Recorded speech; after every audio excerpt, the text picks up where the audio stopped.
Donc, nous allons poursuivre notre thème qui est intitulé les dénominations dites chrétiennes. Okay? Ou bien les dénominations, peu importe. Donc, sans plus tarder, prenons nos Bibles et nous continuons notre enseignement. Donc, nous avions entendu par dénomination le fait, une action d'attribuer un nom à une personne ou à une chose. Okay? C'est ce qu'on appelle une dénomination.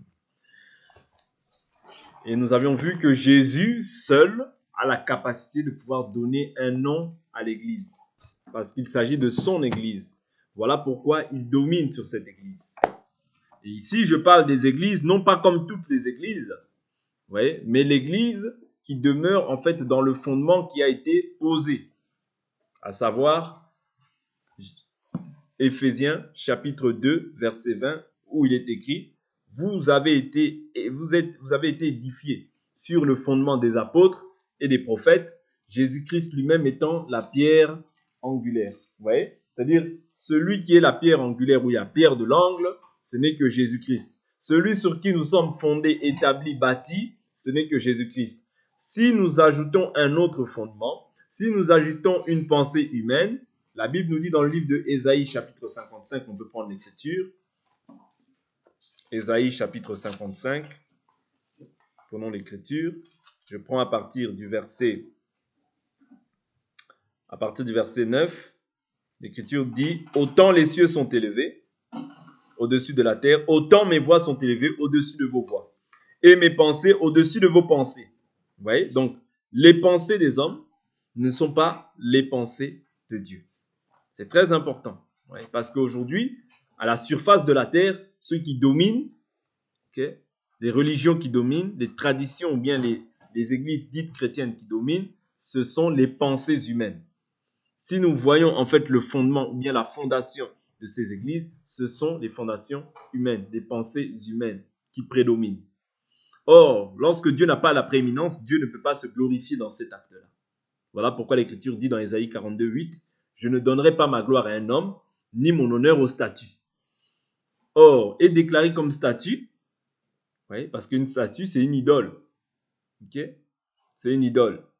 Okay? C'est-à-dire, aujourd'hui, quand on parle, par exemple, de l'évangile de la prospérité, c'est une idole. Parce que la Bible nous dit que la cupidité, c'est une idolâtrie. Okay? Beaucoup d'églises ont le renom d'être vivants, mais en réalité, ils sont morts.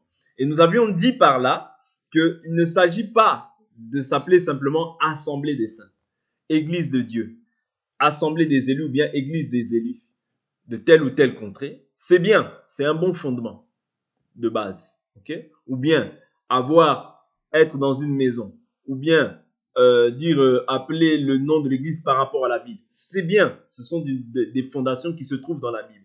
Mais encore faudrait-il respecter l'ensemble, parce que la doctrine dont nous parlons de Christ, c'est l'ensemble de la parole que nous mettons en pratique pour notre salut. Comprenez? Est-ce que vous comprenez? Oui. Voilà pourquoi Paul dit ce que tu as reçu. L'Écriture dit, du moins dans le livre d'Apocalypse, ce que tu as reçu, garde-le fermement. Oui, ce que nous recevons, nous ne devons pas simplement le recevoir, mais nous devons le garder fermement. La Bible nous dit, celui qui persévérera jusqu'à la fin sera sauvé. Jusqu'à la fin, c'est-à-dire, cela voudrait dire de ne pas s'arrêter en chemin, de ne pas détourner les regards de la foi en chemin, de ne pas être distrait, de ne pas être emporté. Parce qu'aujourd'hui, il y a plusieurs vents de doctrine qui circulent à la face de la terre. Okay? Et la Bible nous dit que ces gens-là sont sortis du milieu de nous, mais ils n'étaient pas des nôtres. Et Paul avertit sur les fausses doctrines en disant que je sais qu'après mon départ, il s'introduira des loups redoutables qui n'épargneront pas la bergerie. Ouais. Et ils attireront quoi? Les disciples après eux et non pas après Christ. C'est-à-dire que quand on voit déjà quelqu'un qui attire les disciples après lui, comprenez que cette église-là n'est pas l'église de Dieu, mais c'est l'église des hommes. Ou c'est la pensée des hommes qui va prédominer. Pourquoi? Parce que comme il les attire après eux, ils vont chercher à les asservir. Ce qui s'ensuit, c'est vouloir maintenant asservir les hommes à leur pensée, à leur philosophie, à leur raisonnement, qui ne trouvent pas de fondement en fait sur la parole de Dieu. Or, la Bible, je vous ai toujours dit, la Bible nous dit non que nous dominions sur votre foi, mais nous voulons collaborer à votre joie, puisque vous êtes fermes dans la foi. C'est-à-dire, la foi, nous devons retenir en fait la foi dans les termes dans lesquels nous a été enseigné et avec fermeté. Pourquoi? Pour hériter du salut. C'est très important. Parce que la doctrine, c'est ça Dieu. La doctrine que nous confessons, que nous gardons précieusement, c'est ça Dieu. C'est-à-dire, dès lors où nous sortons de ces choses-là, nous ne sommes plus en relation avec le véritable Dieu. Je prends une écriture. 1 Timothée. 1 Timothée chapitre 1. 1 Timothée chapitre 1. Prenons le verset 3.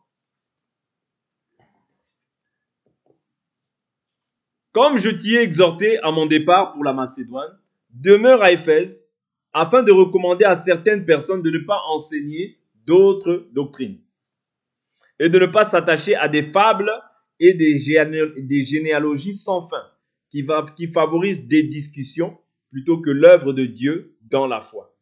Ouais. Donc, ceux qui guettaient les apôtres dans cette ère-là, c'était les fausses doctrines. Pourquoi? Parce que le fait de pouvoir mettre foi à une fausse doctrine t'éloigne du salut. Est-ce que vous comprenez? Voilà pourquoi l'Écriture dit large est le chemin qui mène à la perdition. Il y en a comment? Beaucoup qui entrent par là. Le chemin large, il y en a beaucoup.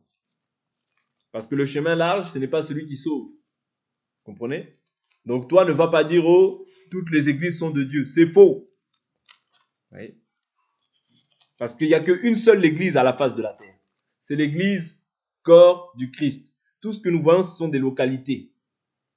C'est-à-dire qu'il y a des gens qui sont membres d'une assemblée dite d'église, mais qui ne sont pas membres du corps du Christ, qui est l'église spirituelle qui réunit tous les croyants sauvés. Ceux qui sont ajoutés à l'église du Christ, c'est ceux qui sont maintenant membres du corps. C'est-à-dire qu'il y en a beaucoup qui sont membres d'une dénomination religieuse ou bien d'une localité, mais qui ne sont pas membres du corps. Or, il faudrait que quand nous ayons cru, nous soyons membres du corps. Parce que Jésus, il est la tête du corps. Vous comprenez? Mais il n'est pas la tête de toute église là que nous voyons. Non. Pourquoi il n'est pas la tête? Parce qu'il ne domine pas dans ces endroits-là. Est-ce que vous comprenez? Il est la tête du corps de l'église. Ce n'est pas n'importe quelle église. Ouais. C'est l'église que lui-même s'est racheté par son sang. Ouais. Matthieu chapitre 16, il nous dit, « Et toi tu es Pierre, et sur cette pierre je bâtirai mon église, et les portes du séjour des morts ne prévaudront point. » Ce n'est pas dans toutes les églises. J'insiste sur ces choses-là afin que ces choses-là deviennent claires et que nous puissions être à même de pouvoir maintenant discerner le vrai du faux, le bien du mal. Ici, je ne viens pas dire que toute église est fausse. Non, loin de là ma pensée. Je viens dire simplement que toute église où Jésus est la tête, c'est une bonne église. Oui.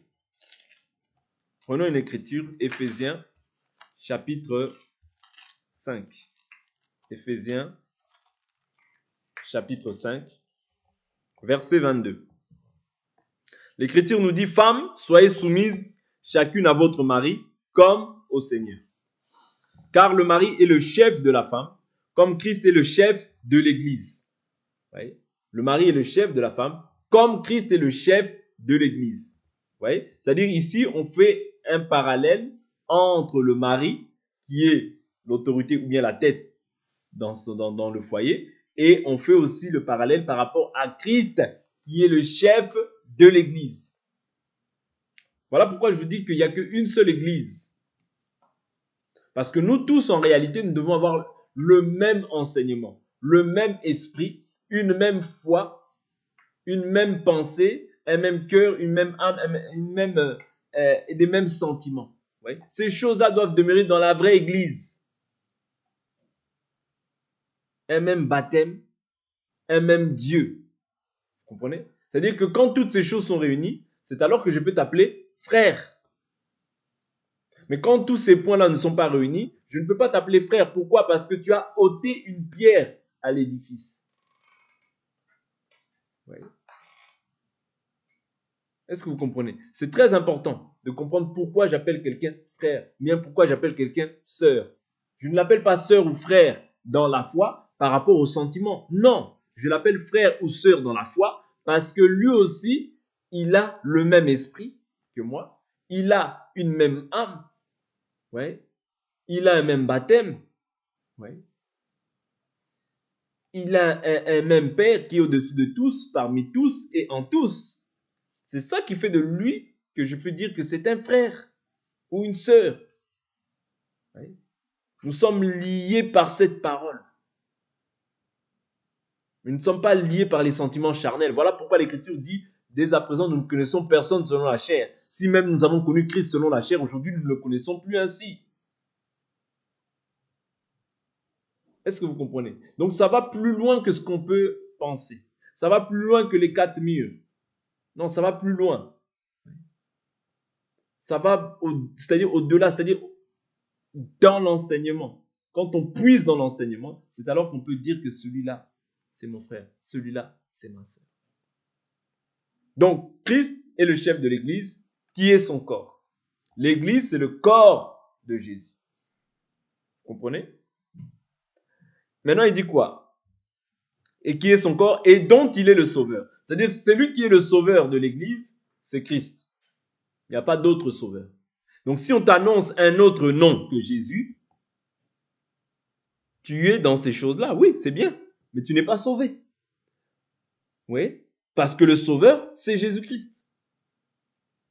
Ok? Comme l'Église se soumet au Christ, que les femmes se soumettent en tout, chacune à son mari. Marie, aimez chacun votre femme, comme le Christ a aimé l'Église et s'est livré lui-même pour elle. Pourquoi? Pour quelle raison? Afin de la sanctifier. Sanctifier veut dire être mis à part, veut dire être pur. Après l'avoir purifié, comment? Par l'eau et la parole. Vous comprenez? Par l'eau et la parole, Jésus nous a purifiés, nous a rendus saints, mis à part pour Dieu. Ok? Pourquoi? La raison pour laquelle il a fait tout ça, c'est pour faire paraître devant lui cette église glorieuse, sans tache, ni ride, ni rien de semblable, mais sainte et sans défaut. Vous voyez? C'est-à-dire, nous devons relever, nous avons un défi à relever. Tout croyant en tant que nous sommes, nous devons aspirer à cela, à être sans tache, ni ride, ni rien de semblable, mais sainte et sans défaut. C'est ça le défi que l'Église a à relever. Oui. D'être sainte dans la foi, en parole, en acte, et sans défaut. Oui. Voilà pourquoi cette parole vient pour pouvoir ôter tout ce qui n'est pas de Dieu. Le rôle de cette parole, c'est ça. C'est de crucifier tous les mauvais désirs que nous avions autrefois afin de créer en nous maintenant un cœur nouveau, un cœur pur, des sentiments qui étaient en Christ. Oui. Mais ces sentiments-là ne peuvent pas résider dans la fausse église. Dans la fausse église, on fait plus attention à ce qui concerne tes poches plutôt qu'à ce qui concerne ton âme. Mais la véritable église cherche à ce que ton âme prospère. Je désire que tu sois en bonne santé et que tu prospères à tous égards. Ça veut dire ta foi doit prospérer. Ouais. Ta foi doit prospérer. Ta connaissance. Ouais. La Bible nous dit, soyez puissants à tous égards, en foi, en parole, en connaissance, en stature, en assurance. Tout ça, c'est une puissance que Dieu nous accorde. Ouais. Mais au-delà de ça, il dit, je désire que tu prospères à tous égards, comme prospère l'état de ton âme. C'est-à-dire, c'est l'âme qui doit prospérer, et l'âme qui prospère par le moyen de la parole va entraîner aussi la prospérité matérielle. Mais nous ne nous focalisons pas sur le matériel, parce que la Bible dit, cherchez premièrement le royaume des cieux et sa justice, le reste vous sera donné par-dessus. Et toutes ces choses-là auxquelles les gens courent aujourd'hui, ce sont les païens qui recherchent ces choses-là. Nous ne pouvons pas rechercher ces choses-là parce que notre Dieu sait de quoi nous avons besoin. Et Dieu répond à nos besoins, et je vous dis toujours, non pas à nos convoitises. Mais dans les fausses églises, ils placent d'abord quoi? Les convoitises en premier lieu. Ouais. Ils mettent cela en avant. Or, ces choses-là nous accompagnent. Est-ce que vous comprenez? Donc nous, Ce n'est pas ces choses-là auprès de quoi nous courons, mais nous courons après notre salut. Nous courons afin de nous perfectionner, afin d'être agréable au Seigneur chaque jour. Cherchez à lui être agréable. Chaque jour, cherchez à pouvoir nous perfectionner, être saints de corps et d'esprit. C'est ça le véritable message que l'évangile que les églises doivent poursuivre. Et non pas les poches des gens. Et nous avions dit que plusieurs églises peuvent avoir le nom, des noms. Le nom, ce n'est pas ce qui est important. Ce qui est important, c'est ce qui se pratique. Bien sûr, le nom est si important. Ouais, dans un sens, parce que dès lors où on donne des noms selon la philosophie humaine, c'est-à-dire on retire aussi une pierre à l'édifice. Mais néanmoins, nous devons rester en fait dans ce qui est écrit pour notre propre salut. Ouais. Nous avons dit que un véritable disciple de Christ ne peut pas rester indéfiniment dans les fausses églises. Non, ce n'est pas possible. Puisqu'il a la semence de Dieu, la Bible nous dit son onction vous enseigne toutes choses. Et qu'elle n'est pas un mensonge. Pourquoi? Parce qu'il n'y a pas de mensonge dans la vérité. Il n'y a pas de mensonge dans la vérité. Ok? Donc l'église appartient à qui? À Jésus. Ok? Prenons encore le livre de Éphésiens, chapitre 1, verset 23. Éphésiens, chapitre 1, verset 23. Même au verset 21. Au-dessus de toute principauté, autorité, puissance, souveraineté, au-dessus de tout nom qui peut se nommer non seulement dans le siècle présent, mais encore dans le siècle à venir. Il a tout mis sous ses pieds et l'a donné pour chef suprême à l'Église, qui est son corps, la plénitude de celui qui remplit tout en tous. Ici, je répète, Jésus n'est pas roi partout. Nous voyons encore que plusieurs ne le sont pas soumis. C'est ce que nous dit le livre d'Hébreux. Toutes créatures ne lui sont pas soumises. Et encore moins tous ceux qui sont dans des églises dénominationnelles. J'insiste dénominationnelles parce que nous avons vu qu'une dénomination, quelqu'un qui donne un nom, c'est quelqu'un qui a autorité sur cette chose. Or, moi, si je prétends aimer Jésus, je ne peux pas donner un nom qui est autre que ce que Jésus a donné dans sa parole. C'est une infidélité d'agir comme ça. Et c'est un manque de respect vis-à-vis de celui qui est l'autorité. Je ne peux pas donner un nom à la femme d'autrui. Non. Non. De même que je ne peux pas donner un nom à la femme d'autrui. Ouais. Pourquoi? C'est un manque de respect. Ouais. Vis-à-vis de son époux. Ouais. Je ne peux pas donner un nom à la femme d'autrui. Parce que celui qui a donné un nom à l'église, c'est celui qui en est le propriétaire. C'est celui qui en est l'autorité. Si tu commences à donner des petits prénoms à la femme d'autrui, c'est que tu es un impoli. Est-ce que vous comprenez? Tu es mal éduqué. Parce que celui qui peut donner un nom à sa femme, ce n'est que l'autorité, c'est-à-dire l'époux. Ici, je viens dans le cadre naturel pour nous ramener dans les choses spirituelles afin que nous comprenions aussi ces choses assez facilement. C'est-à-dire que quand toi, tu te permets de donner un nom, la miséricorde, la compassion, l'abondance de la grâce, vous voyez, grâce sur grâce. Est-ce que vous comprenez? Des choses qui ne trouvent pas d'appui ou de fondement biblique. Tu es un impoli spirituel. Tu es un impoli spirituel. Donc, accepte qu'on donne aussi un nom à ta femme. Oui. Qu'on donne un nom à ta femme. Là, tu refuseras. Pourquoi? Parce qu'il s'agit de ta femme. Mais quand tu donnes un nom à celui qui est notre maître, tu donnes un nom à cette église-là, que toi-même tu n'as pas racheté au prix de ton sang, c'est de l'impolitesse. Donc, quand on te voit comme ça, tu as le renom d'être vivant.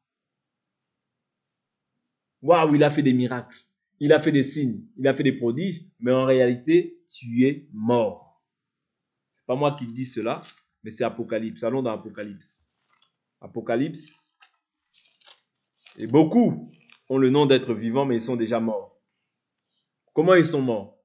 C'est nous, les assemblées des saints, c'est nous, les élus, c'est nous, c'est nous. À part nous, il n'y a personne. Plusieurs sont déjà mort. Parce que il y a beaucoup aussi des traditions des hommes qui sont rentrés dans ces choses. Mais beaucoup aussi sont dans la vérité. D'autres aussi, ouais, ont par rapport aux prodiges, aux miracles, aux signes, ouais, pensent qu'ils sont dans la volonté de Dieu, mais ils sont déjà morts. Apocalypse chapitre 3, verset 1. Écrit à l'ange de l'église de Sardes. Voici ce que dit celui qui a les 7 esprits de Dieu et les 7 étoiles. Je connais tes œuvres. Tu as le renom d'être vivant, mais tu es mort. C'est la pire des choses. Souvenez-vous, j'aime beaucoup vous prendre cette écriture. Israël, lorsqu'ils étaient en bataille avec les Philistins, les fils d'Élie, vu que le péché était rentré dans le camp, le péché est rentré dans le camp parce que les fils d'Élie violentaient, couchaient avec des femmes, ouais, ils avaient un amour pour l'argent, ils prenaient en fait les sacrifices qui étaient réservés à l'Éternel, toutes ces choses-là, ils les faisaient. Ok? Voilà pourquoi quand tu sais que le prédicateur, ou bien que celui qui vous enseigne, ou celui qui vous encadre vit mal, ouais, ne t'hasarde pas d'aller au combat avec ces hommes-là. Pourquoi? Parce que vous perdrez certainement. Vous mourrez certainement. Est-ce que vous comprenez? Vous mourrez certainement. Pourquoi? C'est-à-dire que lorsque maintenant il y a eu le combat, l'arche est venue. Les Philistins ont pris peur. À cause de quoi? À cause de la renommée, ouais, du Dieu d'Israël. C'est-à-dire qu'ils avaient le renom d'être vivants. Okay? Mais en réalité, ils étaient morts. Cette renommée-là, ok, il faut savoir une chose, c'est qu'on ne se moque pas de Dieu. Ce qu'un homme aura semé, il le moissonnera aussi. Ouais. Celui qui sème pour sa chair récoltera de la chair la corruption. Mais celui qui moissonne de l'esprit, moissonnera de l'esprit la vie éternelle. Qu'est-ce qui s'est passé? Philistins et les Israélites, ils voient l'arche qui arrive dans le camp. Ils poussent des cris de joie. Mais les Philistins tremblent à cause de la renommée. Ah, c'est ce Dieu-là, c'est leur Dieu qui ont détruit les Égyptiens. C'est leur Dieu. Ils commencent à faire un résumé des exploits de l'Éternel. Mais là, ce qu'ils oublient, c'est que quand Dieu faisait ses exploits avec les Israélites, c'est quand ils étaient dans la volonté de Dieu. Est-ce que vous comprenez? Ça veut dire qu'il peut arriver un temps, un moment où tu es dans la volonté de Dieu, et il peut arriver un moment aussi où tu n'es plus dans la volonté de Dieu. Et quand tu n'es plus dans la volonté de Dieu, ce qui va s'en suivre, c'est quoi? C'est que c'est-à-dire Dieu va fortifier tes ennemis afin que tes ennemis puissent maintenant t'asservir, te détruire, bien que tu avais le renom d'être vivant. Voilà pourquoi la foi que nous confessons, ouais, nous devons persévérer. Parce que dans la persévérance, c'est là que tu obtiens la victoire. Ne te dis pas, oh, hier j'ai persévéré, aujourd'hui, bon, ça va, Non. Ouais. La persévérance, tu dois persévérer jusqu'à la fin. Pas pour rien que la Bible dit, exhortez-vous chaque jour sous votre très sainte foi. Afin que quoi? Personne ne s'endurcisse par la séduction du péché. Dans les temps de la fin, c'est ce que nous allons voir. L'endurcissement, la lourdeur de pouvoir servir le Seigneur. Encore, oui, encore. De même que tu te nourris physiquement chaque jour, de même aussi tu dois te nourrir de cette parole. Pourquoi? Pour que le péché ne puisse pas t'endurcir et que nous puissions constater la mort par les œuvres que tu manifestes. Est-ce que vous comprenez? Philistins. Les Philistins prennent courage. Il dit, Philistins, fortifiez-vous. Nous allons combattre. Les Philistins viennent au combat. Israël pousse des cris de joie parce qu'il voit l'arche. Tu peux avoir le nom de Dieu, mais Dieu n'est plus avec toi. Tu peux avoir le renom d'être vivant, mais Dieu ne répond plus. Et les Israélites sont battus à plate couture face à leurs ennemis. Qu'est-ce qu'il a fallu faire après? Il a fallu y avoir une sincère repentance. Le peuple repart vers Samuel par la suite. Samuel implore la grâce de Dieu.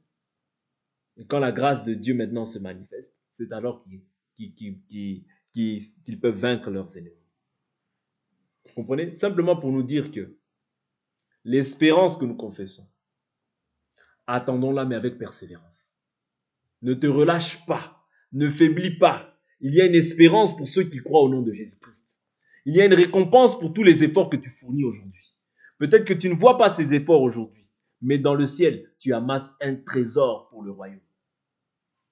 Quand tu pries, ouais, tu es en train de te former un trésor dans le ciel. De même qu'il y a des gens qui s'attirent un trésor de colère pour le jour de la colère, de même que toi, tu es en train d'amasser un trésor pour le jour de l'enlèvement. Voilà pourquoi tu ne dois pas te relâcher. Tu dois vraiment prier Dieu afin qu'il puisse fortifier, qu'il puisse. La Bible dit, souvenez-vous de ce jour où vous avez cru, où vous avez subi un grand combat de la part de ceux qui vous méprisaient. Prenons cette écriture. Hébreux,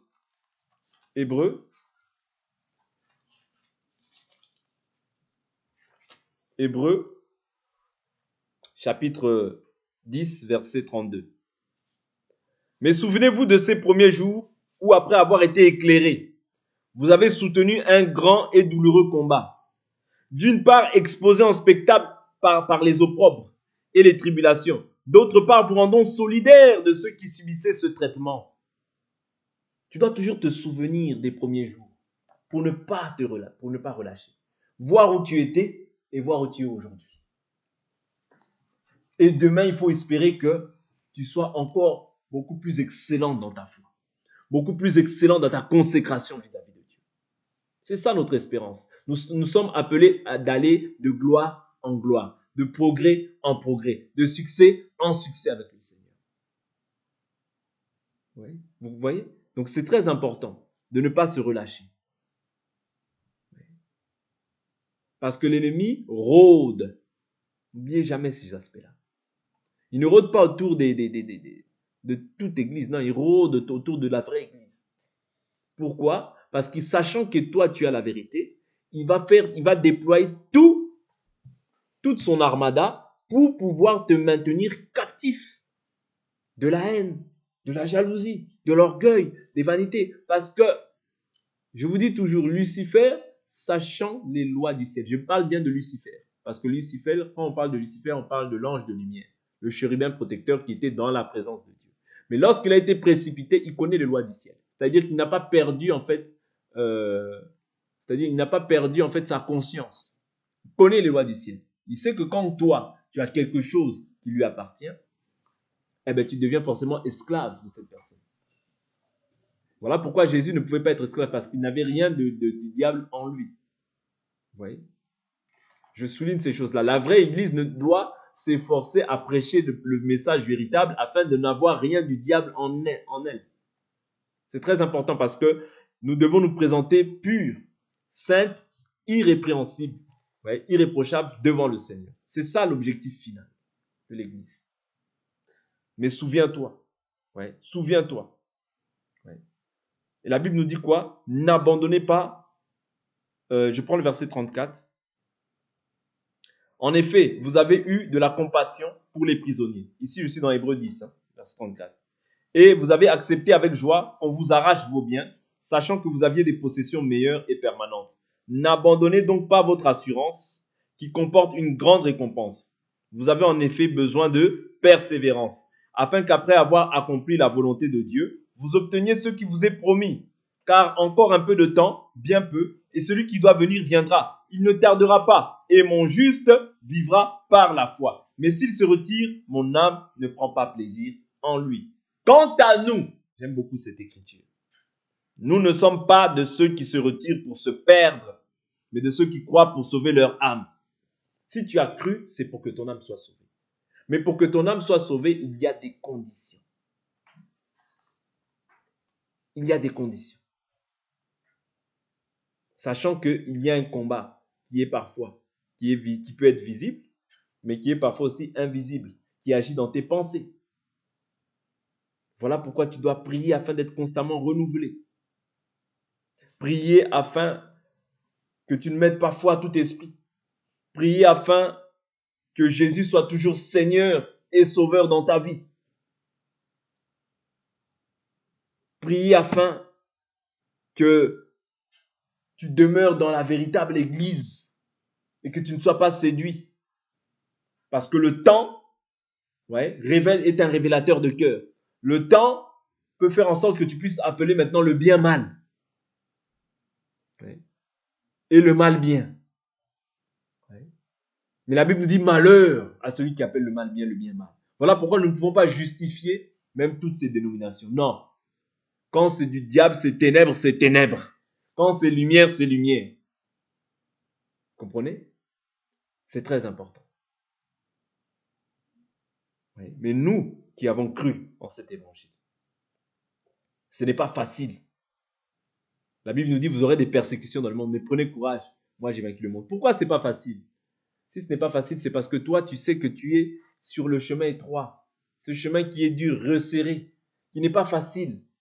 Mais néanmoins, il y a une espérance qui est véritable. Et juste à cause de cela, tu dois t'attacher. Tu dois t'attacher. Jésus ne nous a pas dit que ce sera facile. Parce que ce royaume-là n'est pas de notre monde. Oui. Ce royaume nous pousse à pouvoir être comme tout le monde. De même, ces églises-là aussi, là, poussent les hommes à être pareils que les hommes de ce monde. Poussent les hommes à pouvoir simplement cumuler richesse après richesse pour pouvoir, en fait, engrossir toutes les pasteurs qui sont, en fait, à la tête de ces entreprises-là. Parce que ce n'est plus des églises, mais ce sont des entreprises. Oui. Ce sont des entreprises qu'ils ont mis comme étant les dirigeants pour pouvoir maintenant s'engraisser de l'argent des fidèles. C'est-à-dire les fidèles ne sont plus en fait les fidèles de Christ, mais sont devenus des fidèles d'un endroit, d'un lieu. C'est-à-dire ils ont créé des sectes pernicieuses pour asservir les gens à leur propre volonté. Mais pour nous, il ne faut pas qu'il en soit ainsi. Il faut que nous puissions rester dans ce que nous avons reçu dès le commencement. Oui. Voilà pourquoi Jésus dit, ce que tu as, garde-le fermement. Oui. Parce que c'est en le gardant fermement que tu verras le Seigneur. Mais si tu ne le gardes pas fermement, si tu n'es ni chaud ni froid, Dieu te fait la promesse qu'il te vomira. Amen. Donc pour aujourd'hui, on s'arrête là. On va prier.